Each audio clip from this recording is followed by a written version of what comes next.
I know by now most people are familiar with what the People's Progressive Party, the government, and the president have spoken about this tragedy. They're also aware of the expressions of condolences for this devastating loss of innocent lives that we have suffered as a country. There are several things that the president has announced that hopefully will assist us and those families to get through this very difficult period. But today I want to once again, although we had done so as a party, to express our heartfelt condolences to the families who lost their loved ones in the fire at Madia. And also our full support and prayers for those who have been hospitalized and those children who had to endure this terrible tragedy, ordeal.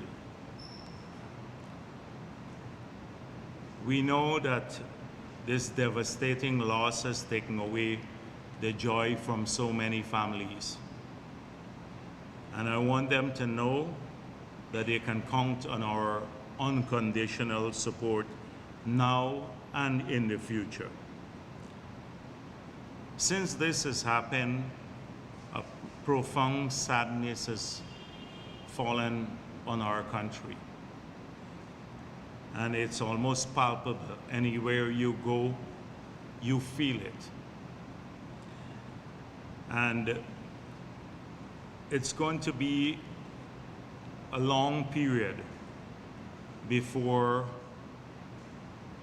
we can overcome this, because the loss of a single young life is a tragedy, much less the loss of so many of our young people with their hopes and aspirations and their parents' dreams about them.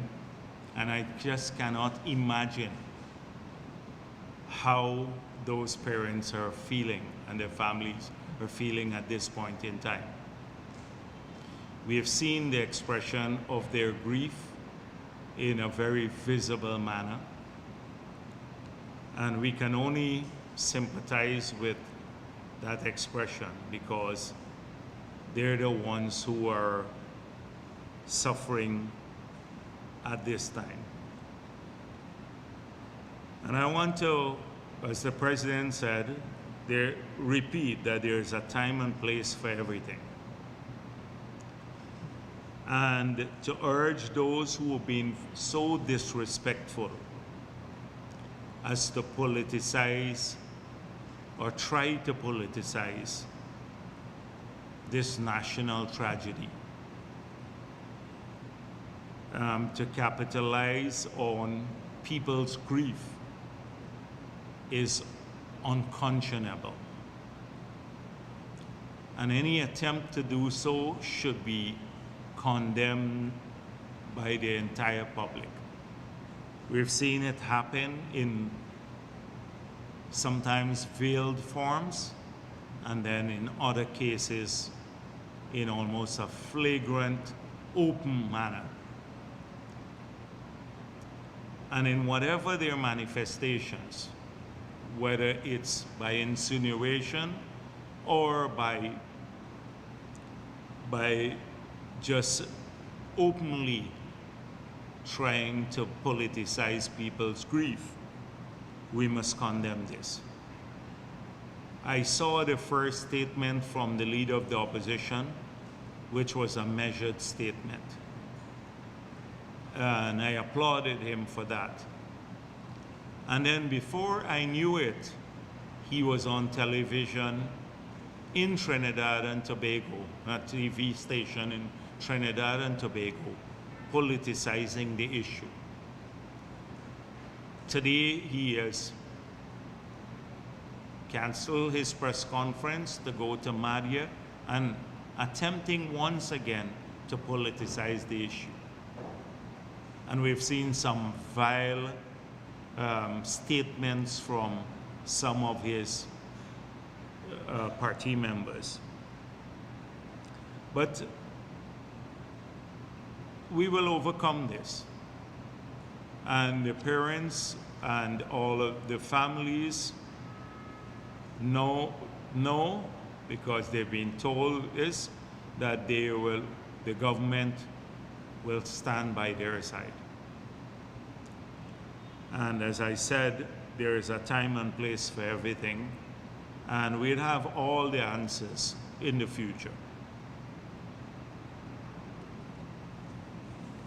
So this year, our independence celebrations are very subdued across the country. They have to reflect the circumstances of the country at this time. The mourning of many people and the profound grief that exists in so many quarters. But we must never forget the lessons of our independence struggle. That we had to walk a very difficult road, and we overcame many odds and obstacles on the path to freedom. And today we are a free country, largely because of the sacrifices and the struggles of many, many people, many of our ancestors. They fought against slavery, they fought against indentureship, they fought British colonial rule, and they brought our country to a state where we became free people and independent, and where there was dignity in being Guyanese and not being second-class citizens in our own countries. So we must never forget that struggle and all that they endured in that period. And so as we celebrate this independence, given the tragedy that has befallen the country, we must maybe shun the pomp and the ceremony, but still have, in our own personal way, maybe quiet reflections. And one thing that I'm sure, if we were to do that, that will be on every single person's mind, maybe some in a more evident manner than others, but that we have to, if we're going to live up to the expectations of our ancestors, but also more so, if we're going to accomplish our dreams, we have to remain a free country. And freedom, yes, we want it from colonial rule, but freedom could also be snatched away by our own people. By our own people. We saw a blatant attempt to do that in the period in the 2020 elections. And personally, if I had to do the reflections, those reflections, I saw with my own eyes the soldiers coming at 6 o'clock in the afternoon, chasing everyone out the polling places, taking away the ballot boxes from the polling places, in my village, even as a boy, and then they disappeared, kicking out the polling agents who are supposed to follow the boxes, threw them out the vehicle, took away the ballot boxes with guns. And then my village, a village that predominantly voted for the People's Progressive Party, when the results were announced, 98% of the votes were declared in favor of the PNC. And I saw in that period people crying out of frustration, because for them, the little slip of paper that they had, that they marked an X on, meant more to them than just a piece of paper. It gave them self-respect to live in a free country, to know that their voices mattered. And that was taken away from them for a long period, almost 3 decades. And then we won that right back. And so people have to zealously guard that right. And what better day in our lives to think about that issue than Independence Day. And we saw it manifesting itself again in 2020, when one person chose to declare a result that didn't match that of the electorate. And one single person, the chief elections officer, invalidated 175,000 votes under some notion that they're not valid after people had gone and voted. So the threat is real, and it's very near to us. And therefore, every Guyanese, regardless of how you vote, you have to, first of all, cherish your vote. It matters because we fought a huge battle, not just for independence, but to have those that right and the vote counted, and they must commit to exercising the vote and doing so in a responsible manner. So today, for me personally, that is something I think about. And especially now too, when our people are moving, we have been plagued by attempts to divide our people along racial and religious and other lines.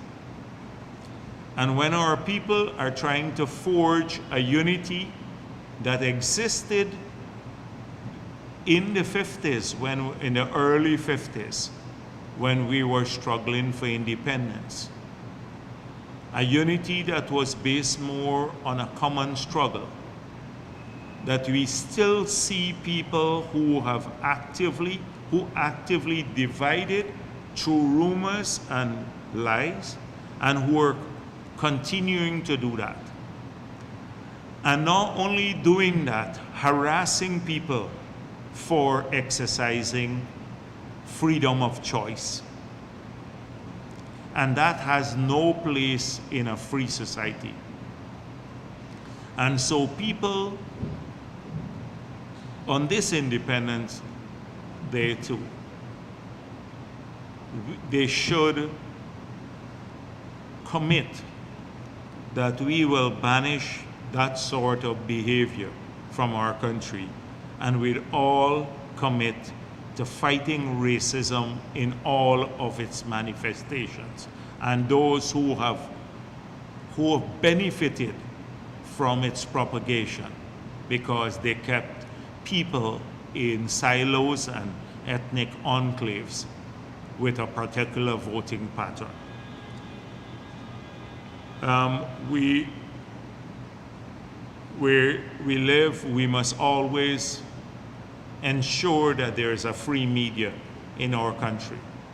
But a free media, as I said before, doesn't mean that a media that could pull down the entire country and try to do the same things that we believe are reprehensible to the forging of a common nation, which is dividing our people through innuendos and racism. And you do have some media persons who have no right in calling themselves journalists, whose sole tasks are to do that, to divide our people rather than bring them together. But we must always defend the free media.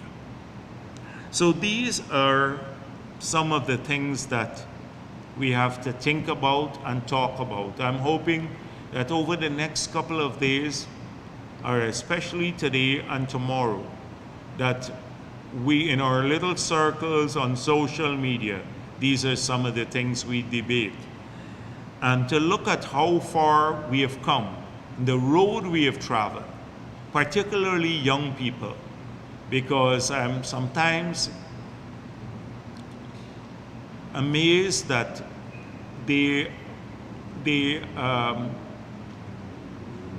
because of they want to forge and they're more interested in forging a common society. They're not burdened so much by the past. They act in a manner that they don't see sometimes the danger of what we have gone through in the past. And so I want to urge all the young people who are watching here on social media to say, go back, read about our history, see how there have been deliberate attempts to divide us. Look at the road we travel, both political and economic road you travel. And then you will understand sometimes that why at the political level or in our economic policy making that we avoid certain things and we take certain positions because they would have a context for you. So these are some of the things I wanted people to think about as we celebrate independence this year. Now I've seen the latest news about the EU mission, and we have had an excellent, as the head of the EU mission said, that it was a very, very positive and open discussion that they had here with the round table and then in the meetings with various individuals. So I too met the EU mission, and we had some frank discussions. The EU played an important role in trying to stave off the attempt to steal our elections in 2020. They made some recommendations at that time. And as they pointed out, they commended the government for implementing a couple of recommendations, particularly as they relate to the statements of poll and the declaration in the new amendments, particularly in the Representation of the People Act. So I had to point out that there were numerous, in fact, countless other gaps that were not part of their recommendation that we plugged in the Representation of the People's Act. So although they didn't recommend them, they only recommended that we deal mainly with the declaration and how we treated statements of poll. But there are several other things that we thought that Lowenfield abused to create uncertainties in the electoral process. And we were determined to fix those. So one was the polling places and the establishment of polling places were at his discretion, both the location and the numbers. Now, in law, in the new act, we have fixed that the polling places have to be located within a certain proximity, and there is a number to assign to a polling place. So if you have more than 400 persons, then you can't have a single polling place. So we've removed that. You would recall that on the East Coast, in a major area like Fowles, thousands of voters, there was no polling place in the recommendation. They had to go all the way into the next village, Paradise, to vote. That is what Lowenfield and the others were putting, that the people from Fowles had to go to Paradise to vote. And we fought that off and until the night before the elections. Only then it was resolved, because we knew people were not going to go and vote in a law if they had to go far away, especially when there were threats. So now that issue is out of the discretion of the chief elections officer and enshrined in the new law. I had to explain this too, and our team explained this to them. So not just the two things that they were commending us for doing in the act, which is publishing the statements of poll, but we made that, we said immediately after the elections, we're going to have the SOPs published before we start the count. And two, we're going to have a dedicated process. Clear the way, make clear the process through which the declarations have to be done. So you will never have a Mingo again flashing a duplicate or a photocopy version of a SOP on a bed sheet like he did in GCOM building, and without the polling agents being able to examine the SOPs. That was fixed. So something else that we fixed that were of a fundamental nature was the manual.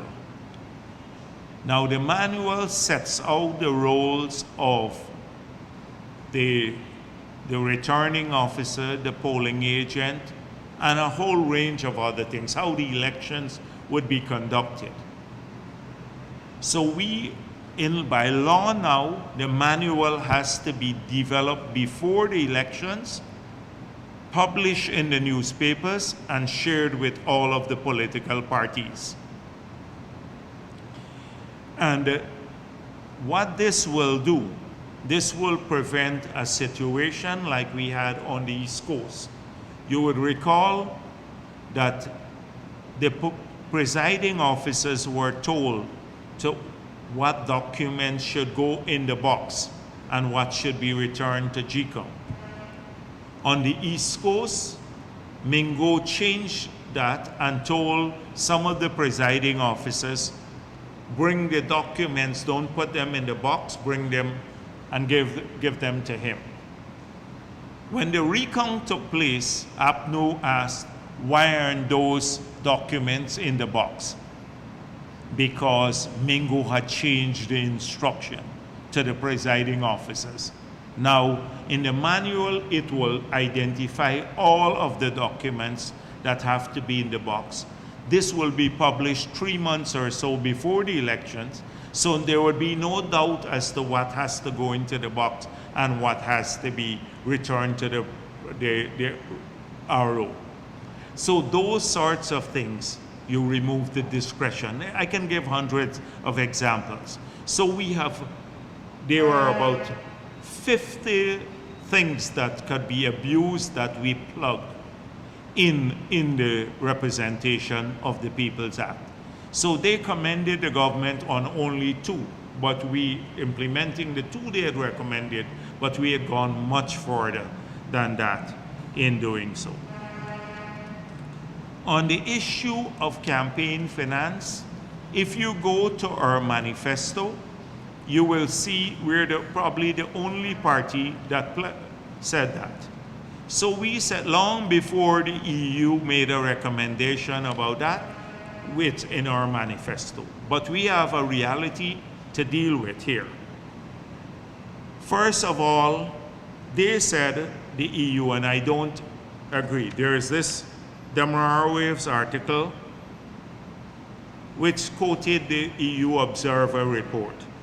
The EU Observation Mission notes that the 2020 general and regional elections campaign demonstrated that the 2 key contestants have significant funds at their disposal, while no other party has the capacity to run a nationwide campaign, and that the legal framework does not provide for transparency and accountability. Our job, the other parties, the small parties, couldn't even muster, some of them, 2,000 votes. How could you compare campaign finance with the major parties that have 200,000 supporters? It's natural that they will run bigger campaigns. So not for that reason, our job in government as political parties is not to ensure that every single party has equal financing. You have to raise financing on the basis of your policy making and whether people find you attractive or not. But we do share the concern that big money could alter the results of elections. And that is why we committed to exploring campaign financing reform in this period, and we put that in our manifesto. But we also have another reality, that once people's names go on a register, next thing, and we raised this with the EU, you know the behavior of APNU. From the moment a person says, I've given $100 to the PPP and their name, because there will be a public register of every person who donates, APNU will turn up in front of their business and say, boycott the business. Boycott their operations. So that is something that we have to pay attention to. But we're committed to ensuring that big money, especially oil resources, that they do not influence elections here in Guyana, and this is precisely why we put that in our manifesto. I don't think any other party has that, and that preceded the EU recommendations. So we're looking at it, but it will be done in a manner that is respectful of all of those concerns that we met here, not to provide the small parties with the equal funds as big parties. That's a different matter. Our job is not to, as a political party, as General Secretary of this party, my job is to grow the attractiveness of the PPP, make it more attractive and bigger. My job is not to look out for the small party. They have to go and make their own way. Of course, the framework and transparency has to be the same for everyone, but not, I can't do their job for them. So, and then these were basically some of the issues that came up. Now, I did have cause to mention about the report, because the convention that they wanted us to adopt, the United Nations Convention Against Corruption, the country has ratified this since 2008. So it's not a new convention. We've ratified that since 2008, but they're talking about the part of it that deals with campaign finance reform. But we have adopted that, the UN Convention Against Corruption, since 2008. So I also had cause, we spoke extensively, it was a great meeting, about the same issues about nuanced approaches. I pointed out to the EU mission about how, when you sign on to the international conventions, some of these international conventions, how they could be manipulated against small countries. And I used the example of the TIGI report again. I used it, and I've been using several examples of how local civil society get captured politically. And the EU recognized that civil society here is heavily politicized. So I pointed out about the support that civil society organizations got from the government since we got into office. Those dealing with the disabled or children, or the Salvation Army that deals with drug rehab, etc. And I pointed out about the partisan nature of some civil society members when and how they can influence global rankings or report. And this morning, again, we had a discussion with the OAS Secretary General, and we pointed this out again because there are several conventions in the OAS to deal with all sorts of things, corruption, racism, etc. And I pointed out something that I've said here, right here, because I'm very transparent. I tell you what I say because I've said it here. I don't, and I will maintain that position. So I pointed out that APNU doesn't find resonance in Guyana for its divisive politics any longer. We can't push the race message with the same potency as it did before. So it is seeking out all of these organizations and conventions that we've signed on to basically hope that suddenly you see them popping up overseas, hoping that we'll get adverse reports that then they can then quote, although they influence the report, quote here to make it seem as though, yes, their arguments have merit. So we pointed out that any one of these conventions must not be the convention on which, in the first instance, people can go to. They must utilize, because if these conventions operate in that manner, they're undermining national institutions that are designed to deal with these matters. So the Ombudsman Office can deal with discrimination. The ERC is the constitutional body with more sanctions than an OAS or a UN can have ever on a country. They have powers of sanction, even prohibition of a party to contest elections. So that when APNU and the others go and make these outrageous claims abroad, they must be told, or the conventions must say, you have to exhaust national means before you come to us. It must be as last resort. because they're not interested in the matters being solved. Because if they're investigated here, you would see that 99% of them lack merit. They want to use these matters for public relation purposes. So we had some frank discussions with the international community on these matters, because we're not just going to expose APNU here. Wherever they've been going and carry their divisive message, we're going to go out there in a robust fashion to expose their game, because they've played this game too long. I think they've overplayed it now. And in this era, it's not going to happen. So we're very pleased with the EU mission, and it went beyond all of the discussions, because the press conference, I think, took place before my engagement with them, but we've gone much further than any recommendations from any international organization here. On the question of the voters list, I saw they said, a consensus, but that is also not taking a position.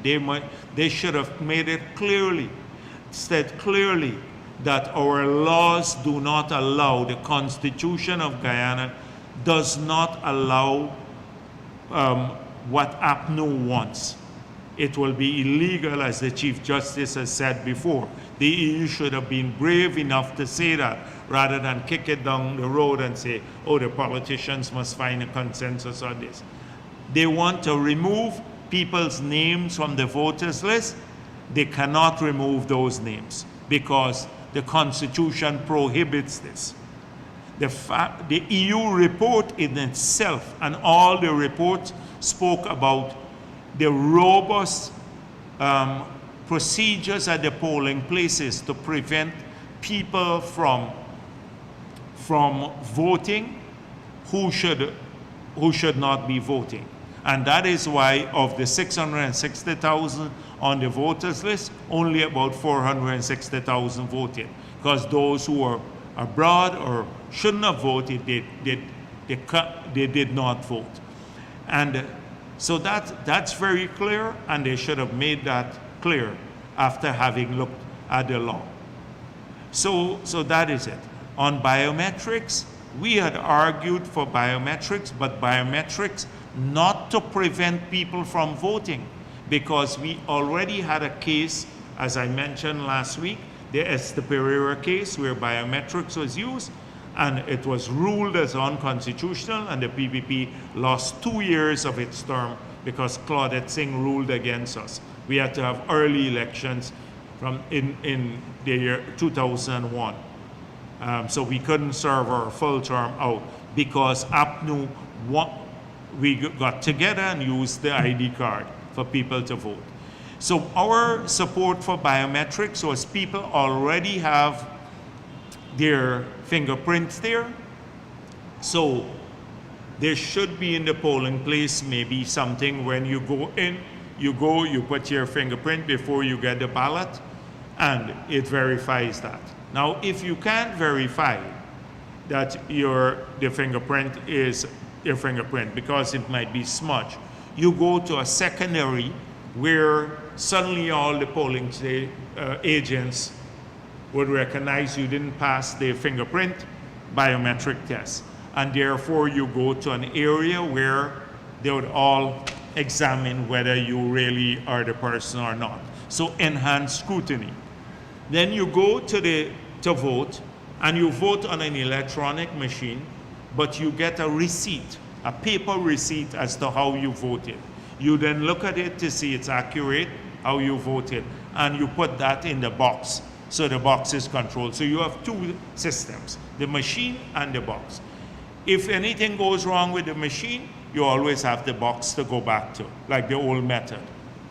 So that is what can help enormously at the polling places. That is what we've advocated for. So they often are very misleading when they take little snippets. Oh, Jagdeo called for biometrics in the past or something like that. They splice things together. And then you have a different impression that somehow we're retreating from what we call for. But we recognize you can't use biometrics to prevent a person voting, because that had been ruled on by the courts already when we used the ID card in 2000. In 2001, I think the decision was made. So all of that was explained, again, about these issues to the EU delegation.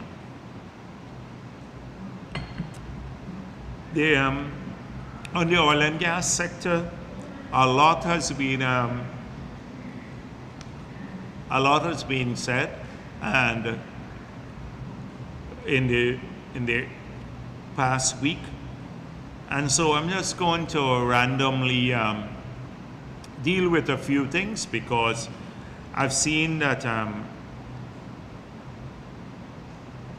a number of people have been saying, I think one person said, Exxon must tell Guyanese why gas to energy is being pursued if there is no excess gas. So apparently the president of the local group said that there was no excess gas. And then APNU came out and said, we're going to lose tens of billions of dollars on this project because there's no gas. So effectively, we're building this pipeline. And you don't have any gas to use because Exxon said there is no gas. So why are you building the project? You'd lose tens of billions of dollars. So clearly, people by now, it's common sense that you would think that the PPP would build a facility like that, make promises to reduce electricity prices by 50%, supply cooking gas to the country, bring stability to the grid, start expanding new industries, and wouldn't have any gas to do it, and do that before the 2025 elections? We gotta be extremely stupid to do that. We'd lose the elections. So I don't know how anyone could come up with those conclusions. Now clearly, there is a context to it. There always is a context. So every time, we have a no flaring policy in our environmental permit. You can only flare if in the commissioning period, or if allowed by the EPA, which doesn't allow it. Only it sets out the period, the commissioning period. No flaring policy. So if you have gas now that you're not utilizing, you have to flare it. So it's either you utilizing the gas, you have a method of disposal, or you have to burn it. One of the two. You either dispose of it. So when they said no excess gas, it means that we don't have any flaring now. So all the gas that is being produced is being utilized back. So that is why they didn't need a feasibility study for that. Now clearly, that is explaining the position. There's no excess gas. That's why we're not flaring. We use all of it back. Now that's very different than looking at the 16 trillion cubic feet of associated gas that is already discovered and available. And working with the government of Ghana, we believe that the gas should be monetized, and we don't believe it should be reinjected, utilized in that manner. So that is where our gas strategy now is heading. We've said to Exxon, you have to make, from the gas you're re-injecting now, you have to make 50 million cubic per day available to the pipeline in the first instance, and they have agreed to do that. And then the pipeline is built for another maybe 120, 130 million cubic per day. It's a 12 inches pipeline. They would have to eventually get the gas that is being reinjected to supply the full potential of the pipeline. So there are two different things totally. Now the study we are doing our gas strategy, I told you already that as soon as we get past the bid round and the passage of the legislation and the PSA, we turn our full attention to the gas strategy. They're doing a study on monetizing gas separately. But our belief is that they argue that the quality of the reservoir, the gas, the oil reservoir and production is vastly enhanced by re-injecting gas. You've had technical people with a different opinion, and so we believe that we've asked, since when, I don't know if you recall that I said this when I was in opposition. If you go back to opposition, the first time I met Exxon, they came to the leader of the opposition office for a briefing session. It was around maybe 2018 or so. And I asked them, what is the incremental value that you will get from re-injecting the gas? How much more oil can you produce over the life of the well versus taking the same amount of gas, bringing it onshore, or maybe through a floating LNG operation, monetizing it? Have you examined which would yield greater benefits to the company and the country? And I asked that question publicly, whether the government was doing that. And that is what we're engaged in. We want to maximize the use. So assuming you can earn incrementally over a period of, say, 20 years on a well, say you get 100,000 barrels more, and that at $1 a barrel, so that's $100,000 you get. And you can take the same volume of gas and process it or do something else with it and earn $200,000, then it makes sense to utilizing the gas for another purpose. And so this is the debate that's going on now and the studies that we're working on.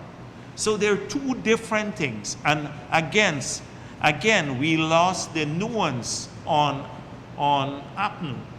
Norton. He said, oh, the government building the thing, they would lose all of the money because there is no tens of billions of dollars because there's no gas. He has to be a little bit more involved. And I see finally Kaichur News asked him some questions. And I didn't realize he actually said that with such conviction, that he's actually waiting on the general elections to reveal their plans for the oil and gas industry. It's the most bizarre thing that I've ever heard from leader of the opposition. You might not agree with our position, but you know what they are on every issue. So it's the most bizarre. He doesn't have a position on anything. And none of his people from my reading, I then look at the transcript that came out, and none of them had anything productive to say. They just were shuttling the issue back and forth. So that is an important thing. Again, Kaichor News keep mentioning the issue about that we promised in opposition to renegotiate, I can send you again the clip from before the elections where I said that. I made it clear our position on that matter. But again, that is part of the issue.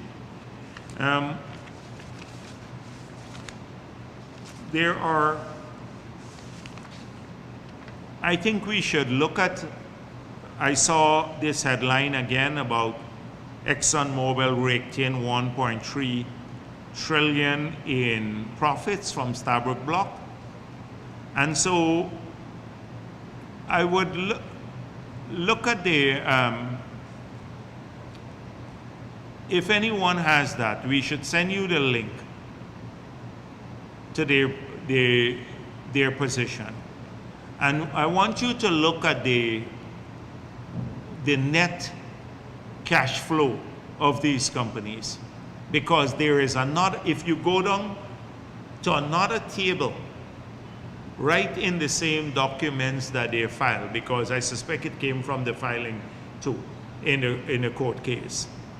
If you go to a table just beyond this table where these numbers are pulled from, you would see a table on net cash position of these bodies. And then you should compare the two. I'm not going to do it today, but let me make it clear that 75%, so your financials are written up differently than the contract. And the contract says 75% goes to cost oil. That is to pay back loans and everything else. Return on investments, every equity, everything else, it goes to pay back that. And of the 25% profit oil that remains, 12.5% comes to the government as profit oil, and 2% church point as royalty. So it's 14.5 the government gets, and ExxonMobil gets 10.5 percentage point of the profit oil. So their share of profit oil in this period is smaller than the government's part. We had already spoken about our disappointment with the lack of ring fencing, because at 75% cost recovery, with ring fencing, they would have already amortized probably some of the earlier investments like the one.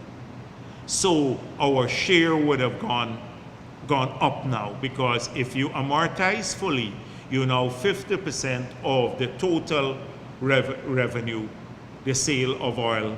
So the 155,000 barrels a day gets sold, and you're getting 50% of that plus the 2% royalty.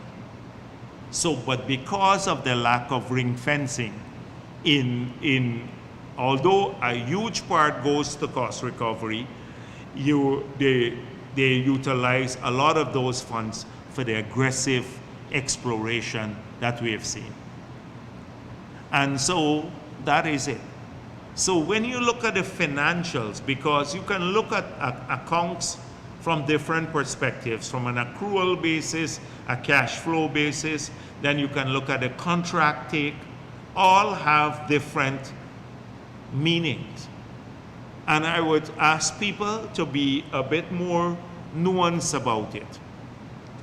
So that's all I'm going to say about that matter.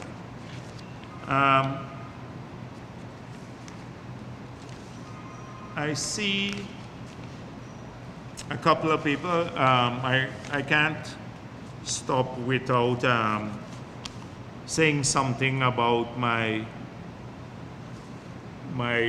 dear friend I agree with you. I see one thing that that the local content secretariat, there's a big gap on the oil and gas, that they told us 700 million of business and Exxon said 400 million. Now that's a huge gap. 400 million US dollars of business.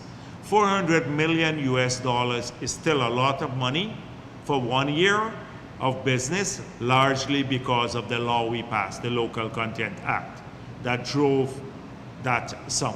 And it's 1,500 businesses. That's a lot of Guyanese businesses. So it's still a lot, but the Local Content Secretariat gave a different number, and they need to tell us how they came up with that number, because we've been utilizing the number. So that's a real concern that we have. So the last thing I'm going to talk a bit about is well, before I do that, it's Rickford Burke again. I can't, and without not saying something about it. So he gets, every week he gets a little upset, and my job is to upset him more, and so I need to mention his name. So he's ripped off enough Caribbean people. So I see him on an Afro-Caribbean link now, lying to the people. He's starting to rip the Africans off now. So please get in contact with those people, the Africans, and tell them to hold their pockets tight. That this guy, you'd put a big hole in their pocket. He'd pick their pockets. He is an extortionist, a hustler, and tell them to be careful about it. So anybody who has any links to the Africans, tell them this is a con man. On the Press Association, I don't think I should end by not saying anything. So last week, after I spoke, I saw 3 articles, Kite Shores, Stabroek, everybody moralizing out again Jagdeo. Jagdeo criticized the Press Association and everything else. Now, I wonder sometimes if they're really interested in finding out the truth. So I think I just asked a couple of questions. And I asked if the Press Association has been receiving money. Since this is in a private person's, it's a business name. So it's not even a company. It's not incorporated under the Companies Act. It's not incorporated under the Friendly Societies Act. It's a business name owned by Nazima Raghubir. So what do the affiliate bodies, what have they been told globally? And whose account would the Jews go in? Because there has to be an account, and if it's called the Guyana Press Association, but that's owned 100% by Nazima Raghubir, it goes into effectively your Jews go into her account. And if there is any money coming in from abroad, it goes into her account. Now, if it goes into your account, under the laws of the country, you have to submit income tax statements. Your returns have to reflect that. Was this done? If not, it would be illegal. You could be prosecuted for this or fined. Are those not legitimate questions? Or is it because I'm asking them? Why don't? So they obfuscated everything else and then talk about, the length of time it took to hold elections because there was a global pandemic. But you have 220 members. 220 members could all be invited to a dinner party one night and vote again. Look how long the pandemic has been over. And it's a bunch of nonsense, because they have a ton to hide. And making Jagdeo the scapegoat is not going to prevent people asking questions. Making Jagdeo the scapegoat, oh, bad Jagdeo cussing down the Press Association. These are the same people who moralize about everything under the sun and then rigged the elections, basically rigged the elections that took place. How can they represent anyone? So that's all I'm going to say today. Thank you. Yes, please. Yes.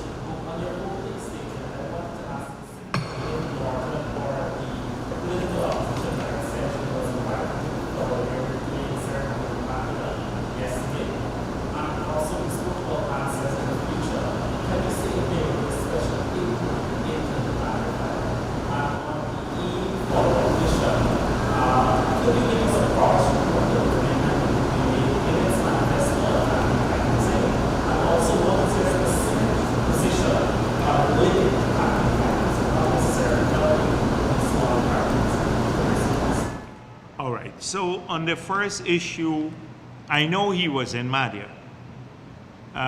So I don't know whether there was a formal invitation sent, but I don't think formal invitations were sent to anyone. If you're in Madhya and there is this wreath-laying ceremony, then I would think you would want to attend. You don't need to have a formal invitation. At this period when people are grieving, they don't go and they roll out a red carpet and give you a formal invitation and have you seated. You show up. If you really are concerned about people, you just show up. But from what I gather, he chose to go to his party office and wait there. So that's the first issue. I don't think formal invitations were sent to anyone, but I could be wrong on that. That's one. Secondly, this is a matter for the president. But I know, as I said before, the matter has been discussed and the president will speak on this matter at the appropriate time. But people will we're committed that all the answers. So far, we know what took place. We know what took place, but much more needs to be done. And people will have the answers. We're committed to ensuring that that happens. On the EU one, yes. So I wasn't clear about that. Yes, but that's why I said, so we are looking at all of these issues, and the final solution, which we're committed to do, that would take account of all these variables. The variables, I don't want to repeat them, I mentioned before, about the need to maintain so that people can don't have their businesses or their that individually are attacked because they make up a donation to a party, given what has happened historically. But then ensuring that oil money, particularly, doesn't play a role in our elections.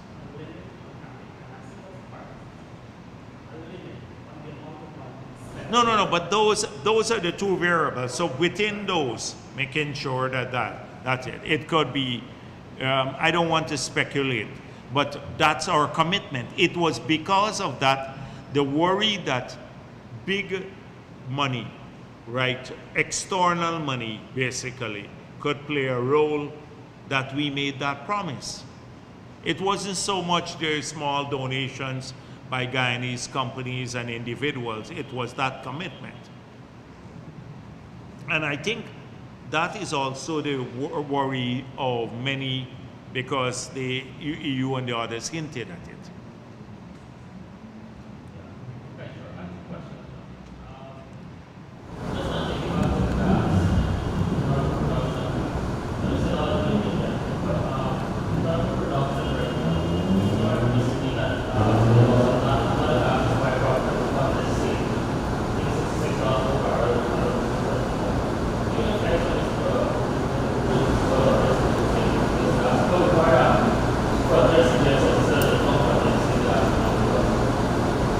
So I don't want to be premature. So we are looking at the gas strategy. I told you the timeline immediately after this. So our gas strategy will examine all that we've found so far. We're examining that. The type of gas, what it takes, the economics of getting it out, the market, and then compare that, as I said before, with some of its use in, first of all, verifying that nothing else can replace gas to maintain the reservoir. There are different opinions that water could do this, other things could be pumped into the to maintain the quality of the reservoir. So a lot of those decisions or things are being looked at, so that when the final decision is made, that it would take account of all those variables. And then even like in some areas like Pluma, more gas was found there, less oil. Right across the border in Suriname, they've discovered some gas fields, looking at the possibility of joint development. All of that is part of the study. But just one follow-up question, please. Is there anything that's used It's gas. I think it's just gas. I think it's a gas strategy. Yes, gas. Yeah, I could be wrong, but from all I remember reading it, it's just gas. This is from the government. Yeah, but I'm saying we are trying to maximize the amount of, from the utilization of these resources, maximize its value to the country. So that is why we're looking. So if the gas could be converted into fertilizer or LNG and exported at the price of LNG maybe a year ago, it was a no-brainer. The world needed it, etc. We have to still examine the economics of it. So what the final product, or what you use the gas for, you can do a number of things. For example, the gas, when clean here, will produce propane, it will produce LPG. We can sell those, the liquids. Then we can use the gas for fertilizer, we can use the gas for basalt fiber, we're thinking about that, in a whole range as to generate more power for other industries, a whole range of use for the gas. You can use it in cosmetics, you can use it in so many other areas. Yeah, my second question. Recently, we know all the insurance does in case of acquisition happen, and the bill goes over how much we offer, and you guys offer the insurance. Well, the thing is that if you look at, you're asking me a hypothetical here, and the thing is that if you look at what has happened globally, and I see the figures now, most of the billions of dollars have come out of court cases. They didn't come because the companies voluntarily, even in the US, it's either the pressure and in the UK. So I see figures quoted, but 89 billion and 50 billion. If you look at it, this was not the cleaning up of the spill, but the compensation. And a lot of those didn't emerge because of guarantees. they emerge from court cases. So I expect you would have legislation. Not legislation, but you would have litigation on a lot of these issues. So that is how I anticipate it would be dealt with. But this matter, you will find out much more about it. I saw some people realizing, some people I'm surprised at realizing that whatever guarantee Exxon gives, whatever guarantee, at the end of the day, it comes back to we will pay for it. They're right about it. I saw a few people writing. These are not companies that are altruistic. They're not in this for the goodwill of mankind. They're here to make money, and it's as simple as that. They come to make money from the country. Our job is to make sure, because on our own, we can put together 30 or 40 billion US dollars. That's 30 billion is 6 times more than all the money in our banking system. And that is more, they've invested more than that already there. That's 6 times more money than in our whole banking system here in Guyana. So we needed that to explore these big opportunities. So our job is try to get investments in, but to get a growing share of the pie too, and to make sure that our people get the possibility of development, the supplies. With our new PSA, we're going to be, when you look at the total take, it will be 60-something% of the total take when you do the analysis of the investments. So that is how I deal with it. Yes. Anyone else? All right, yes. Well, let me go and then I'll come back to you.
I just explained that the one to deal with the UN Convention deals again with campaign finance, and that we already have this in our manifesto, if you read the manifesto.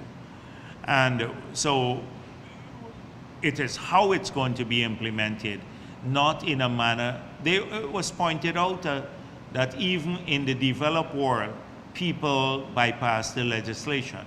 They cheat, what they do, some people make multiple donations. So if you set a limit here, and you say 100,000 Guyana dollars, you could then have 50 people make 100,000, your staff, all of them make $100,000 donation.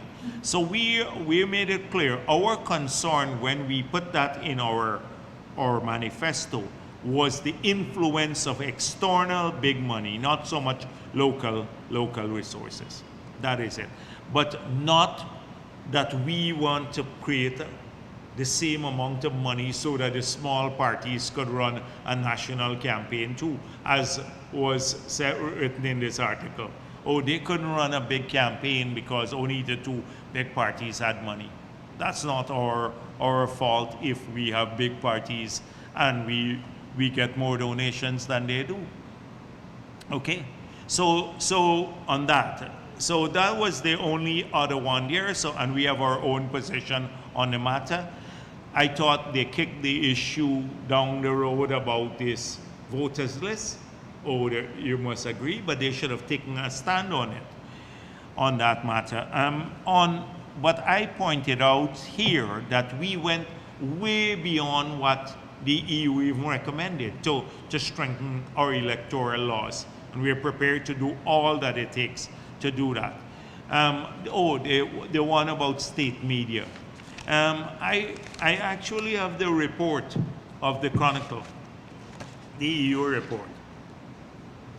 So, the incumbency, they said it was competitively fought. We didn't have any access to state media at that time, but we fought competitively. So I said to them, there is always a benefit to incumbency. You'd always have the ministers go out and the president go out and the publicity, that there is a natural.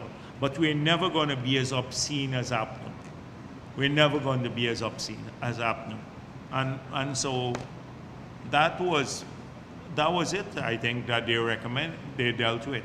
But they're more fundamental things. And we are addressing all of those concerns. And I think they understand it, maybe more privately, because they've seen APNU. Two of the persons were here for that period. So they saw APNU in action. So they probably have a more, a better understanding of the nature of the people we're dealing with, the leadership of the PNC that we're dealing with.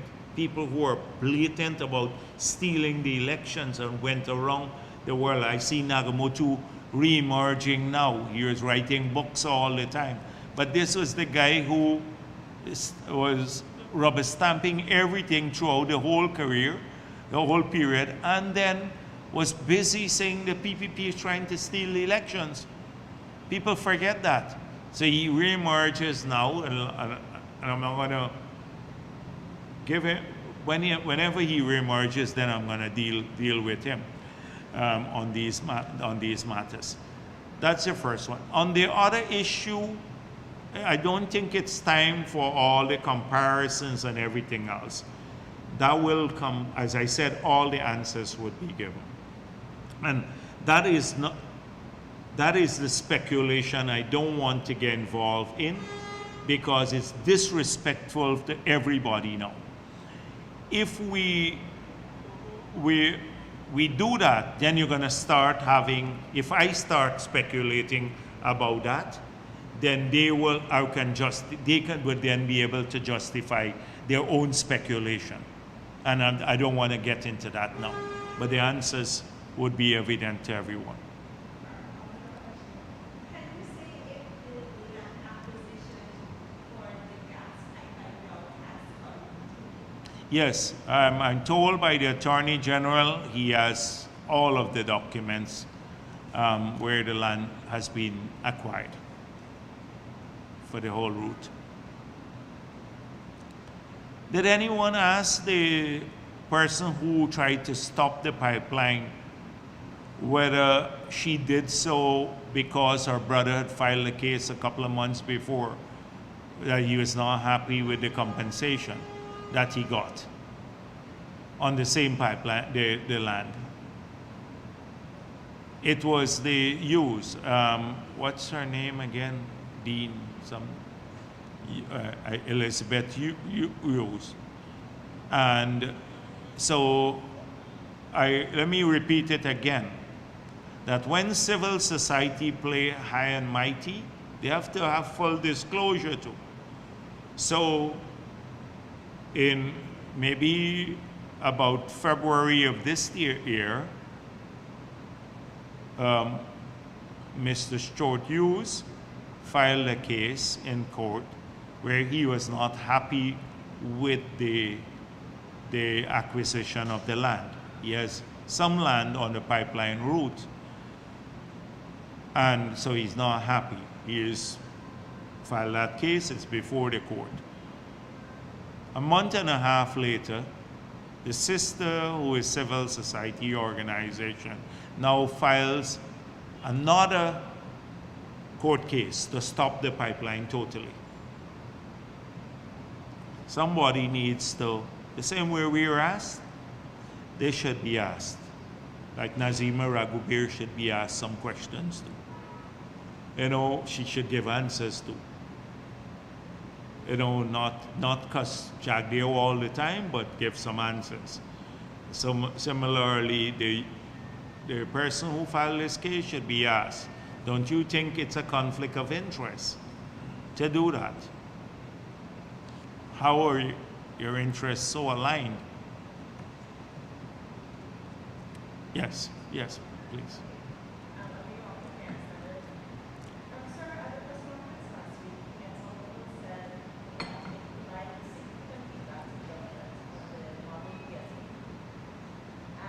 On which what? Oh, the model PSA, yes.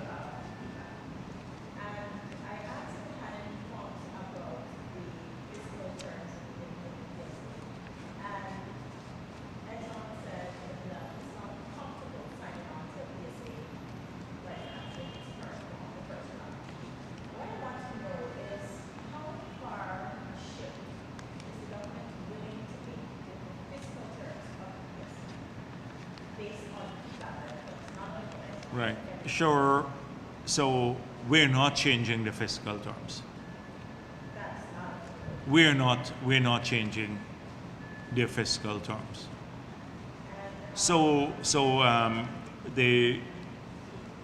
That's it. We're not changing the fiscal terms. So they'd have to live with those terms.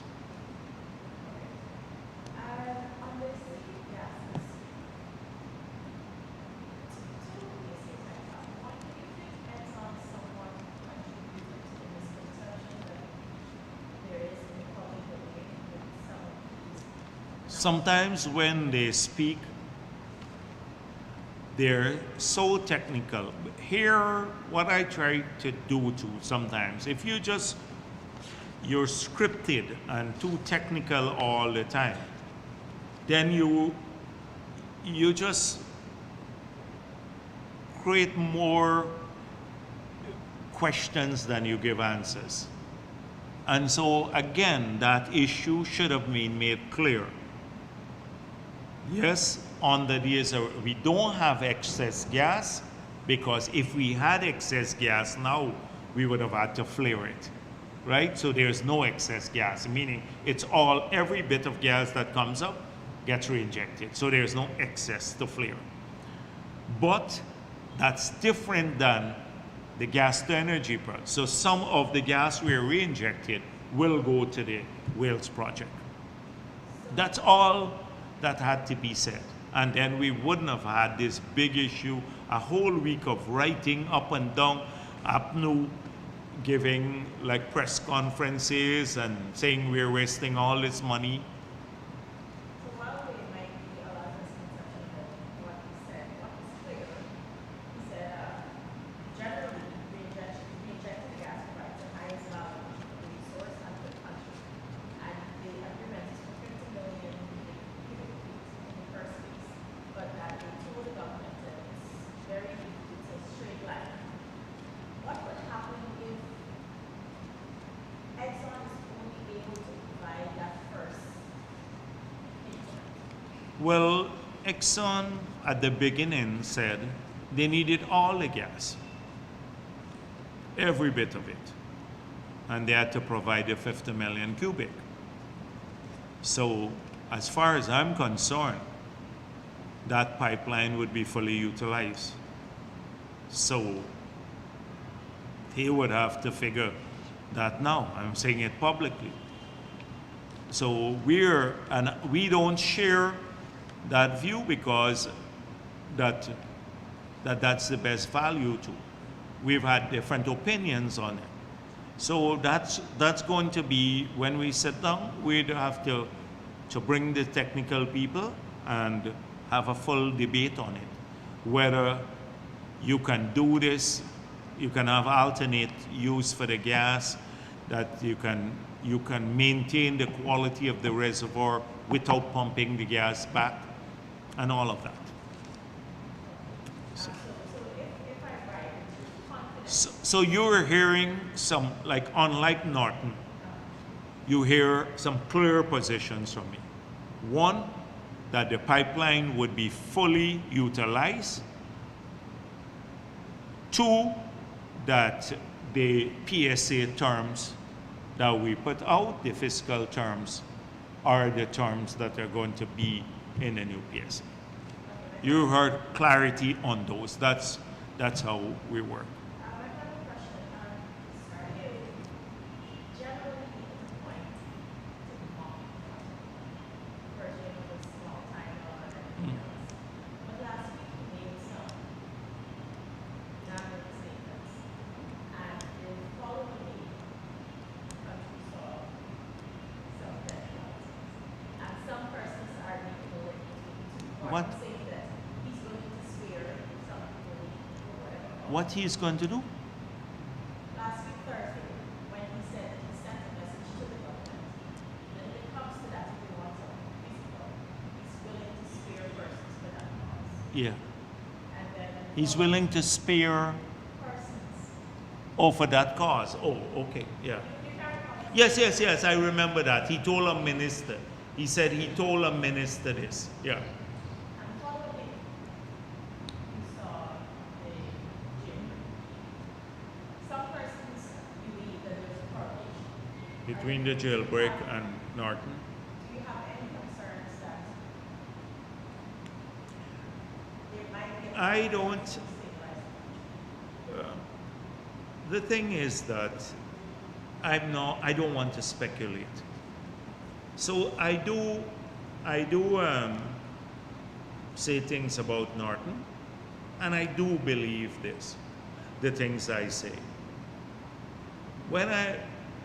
It's the fact, Norton has never been in central policy making, ever in his life. So it's very hard when you're an outsider and you operate on the periphery. Look under the Granger government. He couldn't get a job until maybe 2018 when some people begged for him. And he got a job there.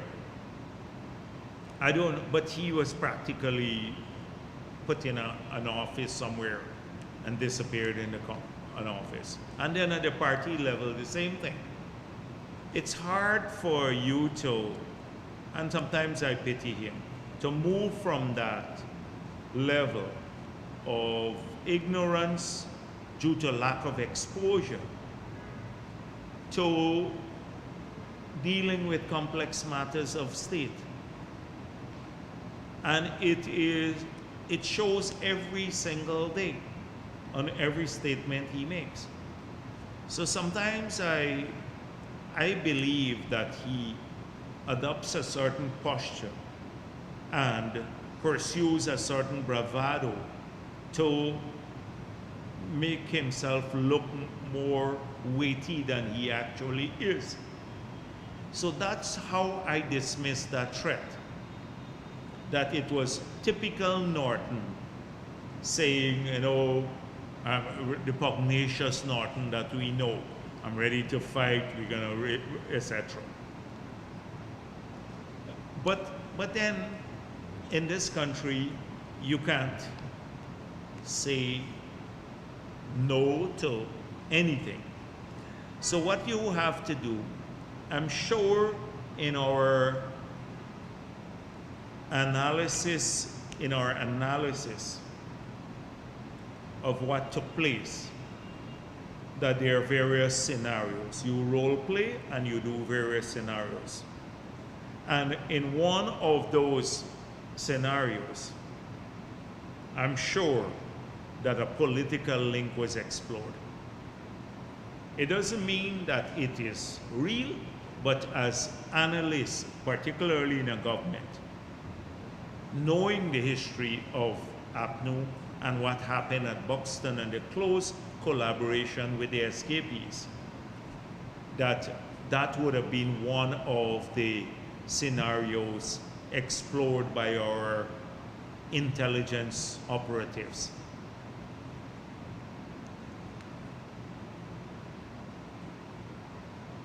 But I'm not accusing him of anything. So I don't want the headline to say I accuse Norton of of planning the escape. Yes, please.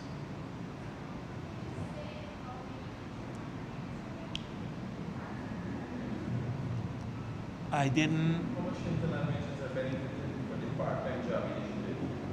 So all of them will. Already it's been rolled out in Region 1 and Region 7 Bartica area. So we still have, I think the people have been identified in 9 and 8. So those have to still be rolled out. But they will be over the course of the next few months. So they will be implemented. And this is in addition to the 2,500 CSOs that we have rehired. So at the end of the day, they will probably have, with the CSOs and the part-time workers, close to 4,500 persons. Okay. Dr. Jagdeo, a lot is being said, and a lot is being said accusations of made by you about opposition members and their actions on accountability and transparency. Have you submitted to the Integrity Commission for the year? Yes, I submitted my statements to the Integrity Commission, so I'm current. There is the accounting period that would end the end of May, so that means from June on, we'd have to submit for the period ending May 31st, 2023.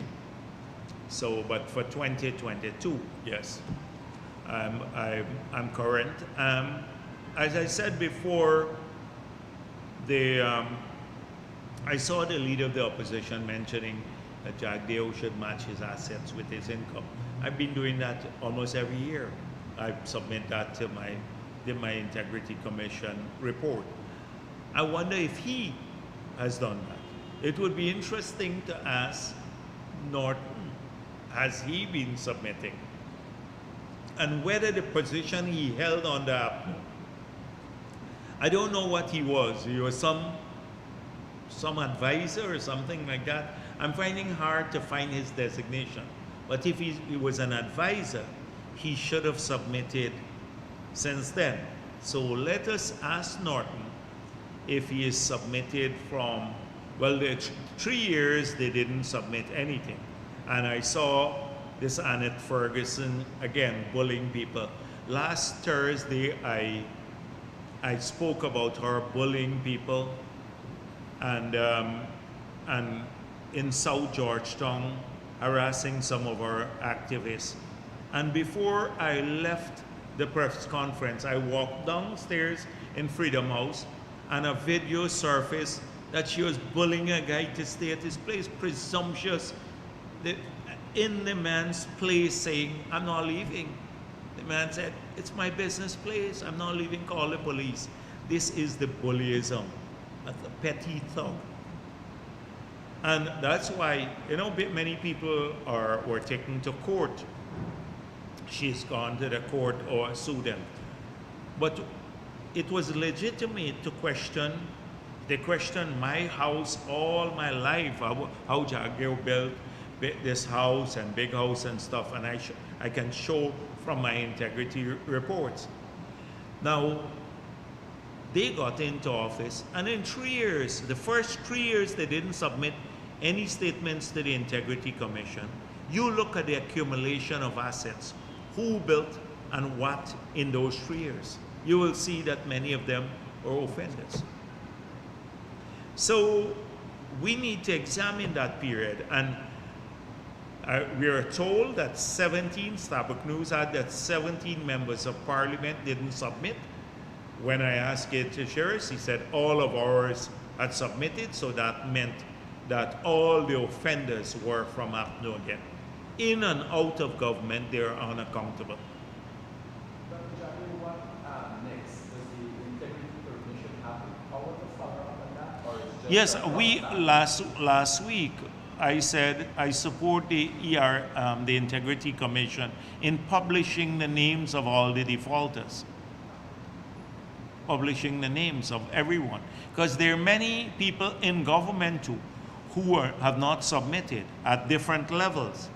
So I don't know who they all are, but if their names are published in the newspapers, and then we can say to them easily, you better do that or else you can't remain in the job. You can't remain in the job if you're refusing. Your name is listed as having to submit these statements, your income and asset, and you're not doing it, then your job is at risk because you're not fulfilling the law in relation to the post you hold. So I would urge the Integrity Commission to post the name of all the defaulters. There are several hundreds of them throughout the country. Dr. Jagdeo, after Monday morning's incident that has brought most of them in the morning, most of Cabinet has branched out and reaching out to victims. Yeah. A lot of work is being done to see results from these people, help in whatever way you can. The opposition has chosen to highlight what is seen as the publicity of what government is doing. It's not to say government is not always in public. Do your press conference on Thursday. So the opposition has decided to highlight, and some members of society, to suggest that government is showing they are caring. How do you respond to that? Well, since the night, when this horrible fire was going on, and I spoke to the Deputy REO, Mr. Britton. People were panicked, and the same night, and we weren't sure where the kids were and everything else.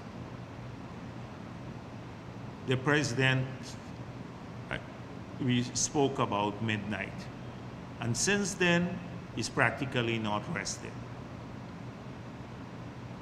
And the entire government has been working openly and behind the scenes. You see some images there, but people don't see what has happened behind the scene too. So they see a few pictures maybe on social media and all of that, and they think that's the extent of the work. Because this became the #1 priority of the government of Guyana, bringing comfort and support to those who were injured and the families of those who tragically died, and also those who were traumatized. That's all. That's the whole government started revolving around one issue. Everything else was forgotten. You know, a lot of these ministers because I'm General Secretary of the party, so they're assigned responsibility in different communities to see the campaigners going on. We pull them off everything. Pull them off all of those. And they're all focused only on this issue. So if you didn't say anything that was going on, if the president didn't announce and the ministers were not personally involved, and they farm it out to their staff, they would say, "How you're callous, you're not doing anything, you don't care." And then when the ministers get involved, then you get the criticism. So you can't win on this issue. No matter what you do, you always have some negative people who thrive. I see some of the vilest things. They thrive on people's grief. They say vile things about the children. The children, they post things about their personal lives, making some of them villains and all of that sort of stuff. This nastiness has to stop. And so that's why I did not answer that question, because I didn't want to get into speculation that was asked of me earlier. So this period is a period for mourning and bringing comfort to all those who lost loved ones or who are struggling for their lives in the hospital now. Those kids are still, many of them are still struggling for their lives. So but as I said, that all the answers will have to come out.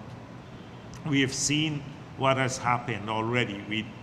We know what happened, but much more has to be done on this. So this I don't want to get into that sort of thing, but this has been the central issue around which the government has revolved for several days now.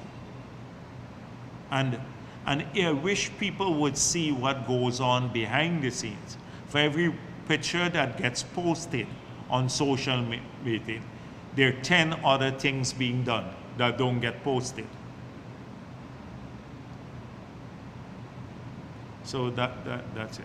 Can you take an opposition leader's action to use this for political mileage, since there's a number of photos the opposition leader seems to be in Mad at this time, and there are a number of videos and photos coming out, whereas he's getting people to speak up about their issues, unlike the general issue at the time. Yeah, I seen that just before I came here. I was told he was there. He's stirring up some of his members, like a farmer to show, and a couple of other things. Or children are bathing in the river, or some things like that. No, this is typical. They just, he has to do this. I think it's part of his nature. Wasn't satisfied with just, allowing people to mourn now and that issue. So he had to make the return trip now to stir up trouble. And that's what I heard that he's doing. I don't know if that's the one person he spoke with, because I saw it posted in the cabinet group that what he was doing in there just before I came upstairs. And so, but knowing him, this is precisely what they do.